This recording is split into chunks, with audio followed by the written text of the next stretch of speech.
ہر طرح کی تعریف اللہ ہی کے لیے ہے جس نے آسمانوں اور زمین کو پیدا کیا اور اندھیرے اور روشنی بنائی۔ پھر بھی کافر دوسری ہستیوں کو اپنے پروردگار کے برابر ٹھہراتے ہیں۔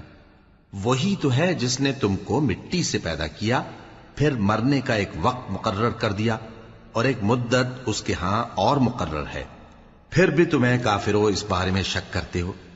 اور آسمان اور زمین میں وہی اللہ تو ہے، وہ تمہاری پوشیدہ اور ظاہر سب باتیں جانتا ہے، اور تم جو کام کرتے ہو وہ سب سے واقف ہے۔ اور اللہ کی نشانیوں میں سے کوئی نشانی ان لوگوں کے پاس نہیں آتی مگر یہ اس سے منہ پھیر لیتے ہیں۔ جب ان کے پاس حق آیا تو اس کو بھی انہوں نے جھٹلا دیا، سو ان کو ان چیزوں کا جن سے یہ ہنسی کرتے ہیں ان قریب انجام معلوم ہو جائے گا۔ کیا انہوں نے نہیں دیکھا کہ ہم نے ان سے پہلے کتنی امتوں کو ہلاک کر دیا جن کے پاؤں ملک میں ایسے جما دیے تھے کہ تمہارے پاؤں بھی ایسے نہیں جمائے، اور ان پر آسمان سے لگاتار مے برسایا اور نہریں بنا دیں جو ان کے مکانوں کے نیچے بہ رہی تھیں، پھر ان کو ان کے گناہوں کے سبب ہلاک کر دیا، اور ان کے بعد اور امتیں پیدا کر دیں۔